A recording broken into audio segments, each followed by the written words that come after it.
சிவபுரத்தில் வசந்தம் ஐயா என்பவர் இருந்தார். வயது 60 கடந்திருந்தாலும் பக்தியில் உறைந்தவர்.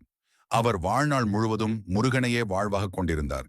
ஒவ்வொரு காலை எழுந்ததும், சரவணபவா, என் வாழ்வை நீ வழிநடத்த வேண்டும் என்று கூறுவதை வழக்கமாக கொண்டிருந்தார். அவருக்கு வாழ்க்கையில் ஏறத்தாழ எல்லாமே சரியாக நடந்தது. குடும்பம், பணியாட்சி, சமூக மரியாதை. ஒரு காலத்தில் தொழிலில் நஷ்டம், உடல் நலம் குறைவு, மகனது வேலை பிரச்சனை என பல சோதனைகள் வந்தன. மக்கள் சிலர் கேட்டனர், வசந்தம் ஐயா, நீங்கள் இத்தனை வருடங்கள் முருகனை நம்பி வந்தீர்களே, இப்படி ஏன் நடந்தது? வசந்தம் ஐயா சிரித்தார். பக்தி என்றால் வாழ்வில் இனிமை மட்டும் எதிர்பார்ப்பது அல்ல, சோதனைகளிலும் நம்மை தாங்க உதவும் சக்தியை பெறுவதே பக்தி. முருகன் எனக்கு சோதனையை தந்தாலும் அதை தாங்கும் மனதை, துணிவையும் தந்துள்ளார். அவர்கள் எல்லாம் அவனை பார்த்து மௌனம் அடைந்தனர்.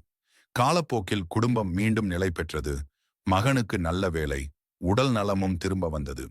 வசந்தம் ஐயா தனது பூஜையில் ஒரு வரி அதிகம் சேர்த்தார். சோதனையிலும் சுகத்திலும் ஒரே மாதிரியாக உன்னை நம்புவேன் முருகா